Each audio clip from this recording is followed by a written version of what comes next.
যে কত কথা বলেছে, জামাত বলেছে। তা এখন পাইপ লাইনে কেন তেল আনলাম ভারত থেকে? ওই পাইপ লাইনে নাকি আমি তেল গ্যাস সব দিয়ে দেব। এখন হাড়ে হাড়ে টের পাচ্ছে না আমি কি তেল এনেছিলাম না তেলটা দিয়ে দিয়েছি। এখন ওই তেলের উপরই তো ভরসা। ভারতকে গালি দিয়ে চিকেন নেক করবে, সেভেন সিস্টার দখল করবে, লম্বা লম্বা কথা যারা বলেছিল, আজকে সেই ভারতের কাছে তেল ভিক্ষা চেতে হয়, ঠিক চাল আছে। ভিক্ষা চেতে হয়, সার ভিক্ষা চেতে হয়। কেন? বিদ্যুৎ চাইতে চাইতে হয়। আমরা বিদ্যুৎ আমদানি কেন করলাম সেটা নিয়ে সমালোচনা। আমি পাইপ লাইনে তেল কেন আনলাম সমালোচনা।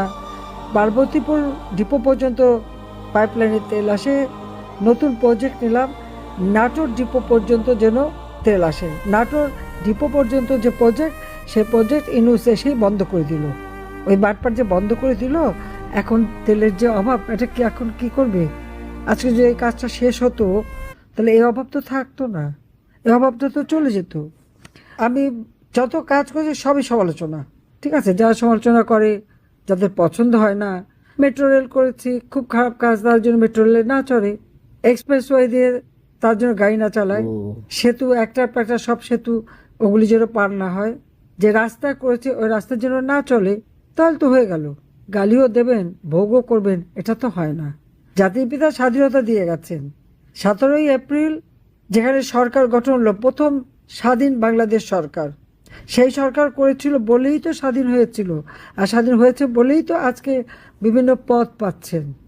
তো এই পদগুলি রাখেন কেন? সব ছেড়ে দেন, প্রভু পাকিস্তানের কাছে চলে যান, তারা যদি কিছু দেয়। ওদের বুটের লাথিটা খেতে খুব পছন্দ হচ্ছিল এদের। আচ্ছা ম্যাডাম, আপনার কি মনে হয় না দেশের আজকের এই পরিস্থিতির জন্য দায়ী আপনি? আপনি গত 16 বছরেও বুঝেন নাই দেশের জনগণ কী চেয়েছিল। আপনি এখনও বুঝতেছেন না। সেই আগের মতো উস্কানিমূলক কথাবার্তা কইতেছেন ইন্ডিয়াতে বসে বসে। আপনি দেখছেন, আপনি যাদের পর কইরা দিছেন তারাই কিন্তু আপনাকে পর কইরা দিছে। আপনি যাদের আপন করে রাখছেন তারাই আপনার আপন হয়ে থাকলো।